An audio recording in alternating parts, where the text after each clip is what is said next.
The Z Fold lineup just got the biggest update ever. It's now unbelievably thin and finally got flagship cameras. But Samsung also sneakily removed quite a few features, so depending on how you want to use the Fold, they might have just ruined it. Plus, it's so expensive, what can this phone even do to justify that? I tested everything on the new Z Fold 7, and first, let's address the elephant in the room. Its physical dimensions. How is this even possible? It's like you took a knife and sliced the S25 Ultra in half, but it just got a whole other screen on the inside. The Z Fold 7 actually weighs less than the Ultra, and when folded, it's within a millimeter in terms of the thickness. The cover screen increased to 6.5 inches now too, which isn't even that much smaller than the 6.9 inch on the Ultra. So where is this saving so much weight? Well, I guess the battery is smaller at 4,400 milliamp hours versus 5,000 milliamp hours in the Ultra, but that's about it. Also, look at the Z Fold 6 here. It has the same battery capacity, but it's so much thicker and heavier. The Fold 7 does kind of feel magical when it's folded. It genuinely just feels like a regular plus-size brick phone, except the fact that the screen is a little smaller. And unlike the Z Fold 6, the cover screen is not narrow to the point that it's hard to type on. Look at the Fold 7 side by side with the S25. The cover screen is just as wide, so you can comfortably get everything done without ever unfolding the phone. And once you unfold, it's a massive improvement over the previous generation as well. So first of all, with the Z Fold 6, it doesn't actually open perfectly flat. It's slightly bent. But the Z Fold 7 fixed that problem, and it has a firm snap into the open position. And you can see it's so thin that the USB-C port barely even fits. That does feel slightly concerning in terms of durability. They did add an under-display titanium plate to make sure it's stiff enough. But unlike with the S25 Ultra, the sides are still all just aluminum. Now, as for the hinge, it uses a water drop design like with the Z Fold 6, but it does feel more solid. Also this year, the ultra thin glass for the main display became twice as thick. It's supposed to be tougher and also helps to reduce the crease. I couldn't really feel much of a difference between it and the Z Fold 6's main display. There's only a tiny bit of flex. However, the crease on the Fold 7 is much less noticeable. The Fold 6 had a more narrow but deeper crease, and if you look closely, it's also kind of wavy on the sides. All of that is gone with the Fold 7, and the crease does feel shallower too. And honestly, it's really only noticeable in reflections, so I don't find it bothersome. Only if the Fold can have the S25 Ultra's anti-reflection coating, then the crease would actually be invisible most of the time. The main display is quite a bit bigger as well. It's now 8 inches as opposed to 7.6 inches on the Fold 6. Other than that, it has the same specs at 120Hz and 2600 nits. And since it's so light, even when using it unfolded, it doesn't feel too big and bulky. Some apps are much better to use on the larger display, like any kind of map and Notion. Notion is also sponsoring this part of the video to show some of their new features. I've been using Notion since forever now for all aspects of my life, and it just got better with a brand new toolkit of AI capabilities. One of the most useful ones for me is the AI meeting notes. With one click, it can transcribe my meetings in real time. This has been super helpful because I never have to pause during meetings to write things down anymore. I know I can just check my Notion meeting notes afterwards. I like how I have the full meeting transcript along with any additional notes, but also an automatically generated summary that's nicely formatted and organized. But I've also been using Notion to plan my upcoming trip to Japan. There's definitely a lot to think about: where I should stay, the transportation, and just overall how I should best organize my days. With AI Home, not only can I ask about things I've already written down in my workspace, I can also chat directly with top models like GPT 4.1 and Cloud. It's nice that I don't even have to leave Notion to access these models, and it speeds up my planning so much. Also, all of this comes at no extra subscription cost. Get started with Notion AI at the link below. Moving on to the cameras. The 200 megapixel main camera is the most highlighted update, but I think the ultra-wide camera actually got the biggest update. It can now autofocus, unlike the one in the Z Fold 6. And that's actually a pretty big deal because the main camera has a large aperture lens with a big sensor, and it's not great at focusing on things that are close. With the Z Fold 6, if you hold something too close to the main camera, you'll just get an out of focus picture. But now with this new ultra-wide, the Z Fold 7 will automatically switch to it when the main camera can't focus. And so you still get a decent picture. Aside from that, the ultra-wide does also look generally better than last gen, but the quality is not quite as good as the high-resolution ultra-wide on the S25 Ultra. The other big change is that the under-display camera is now replaced by just a regular selfie camera. I do miss the full-screen look, it was awesome, but I have to admit that the under-screen camera did look pretty bad. It looked like a webcam on an old laptop.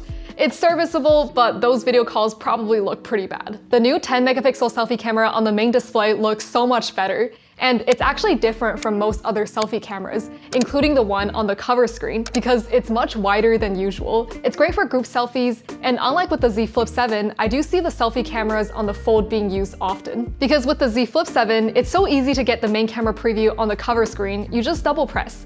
But with the Z Fold 7, the cover screen is off when it's unfolded, so you'll have to first turn on the cover screen preview and then swipe on the cover screen to take over from there. In my experience, this process actually frequently triggers some sort of missed clicks and then just ends up closing the camera app.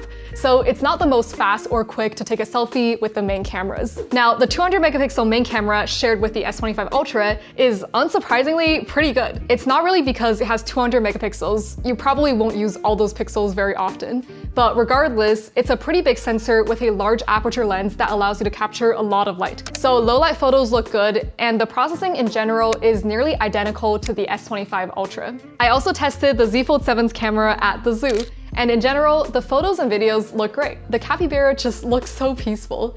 And I'm so glad I finally saw pandas. They're so round and cute. And look at how sharp the zebra's pattern is. Overall, I like how the Z Fold 7 processes the photos. It's a little bit more saturated compared to the iPhone 16 Pro Max. But despite the headline figures, the main camera might be a smaller improvement than you would expect. Next to the 50 megapixel main camera from the Z Fold 6, it's not drastically better in most situations. Also, the main camera does have some drawbacks that I came across. Mainly, the depth of field is not adjustable and is shallower than on most other phones, which means that if you're taking a photo of a person, then the things behind them will fall out of focus pretty fast. Usually, you would want that sort of effect. It does look good, but if you're trying to show what's behind you, then they're gonna be blurry.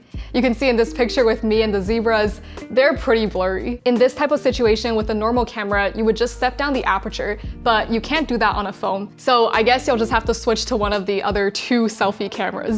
Overall though, it's good to see the Fold finally get a flagship camera. However, what I wouldn't really call flagship is the 3x telephoto camera. It's actually different from the 3x on both the S25 Ultra and the Z Fold 6, but they all look decent and the quality is pretty similar. However, just look at the main camera zoomed in 2.9 times. It doesn't even look significantly worse than the 3x. So why even have the 3x camera?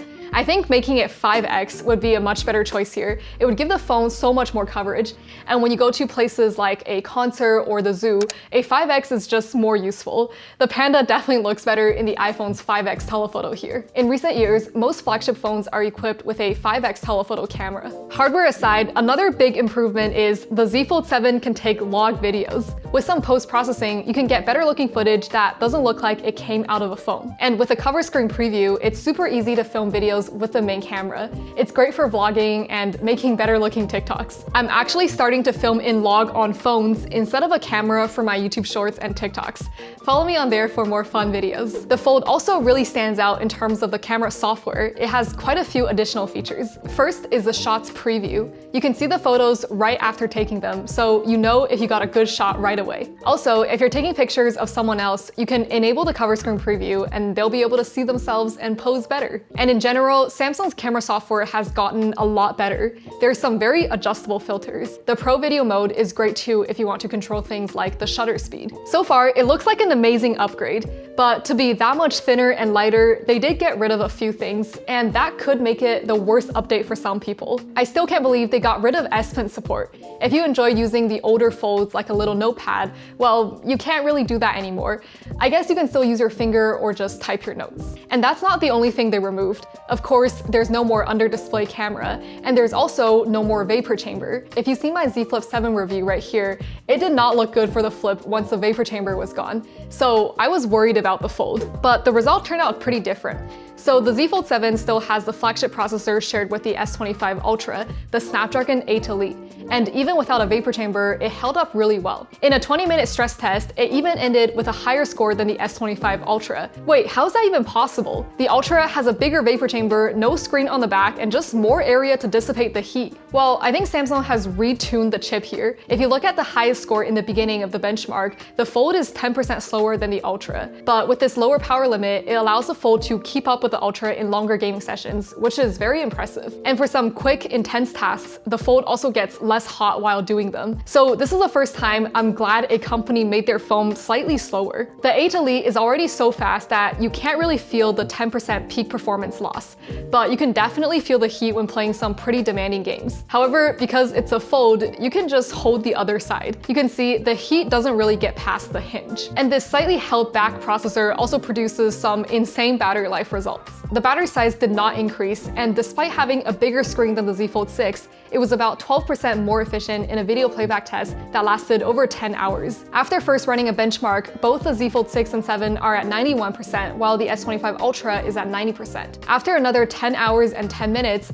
the Z Fold 6 is only at 24%, while the Fold 7 is at 32%, which is not that far behind the 36% left on the Ultra. Given that the Fold 7 has nearly twice the screen size, this is really impressive. Moving on to the software on the Fold. So you kind of get two versions.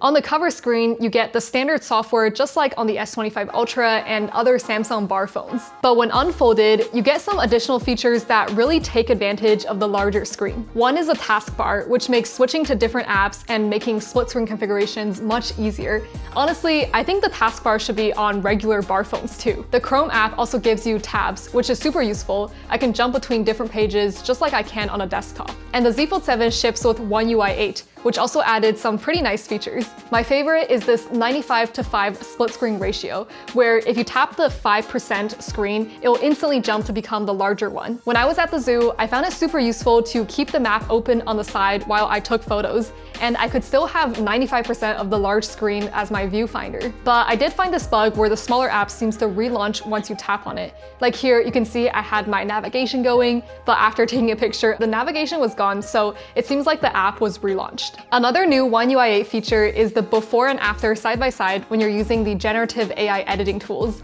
It makes it easier to see whether the AI did a good job or generated something bizarre.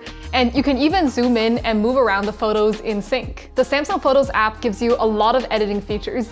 The reflection removal really saved my panda pictures here. The glass was so reflective. There's also this live effect, which is pretty cool, but it can be pretty hit or miss. Overall, this update really got rid of most of the compromises with foldable phones, but also one of the best things about the Fold, which is the S Pen. If you don't really care about that, then the other aspects are better than you would expect with great camera, performance, and battery life. So do you think foldables will be the future? Let me know, and also follow me on Instagram to see more foldable content. Thanks for watching, and I'll see you in my next one. Bye!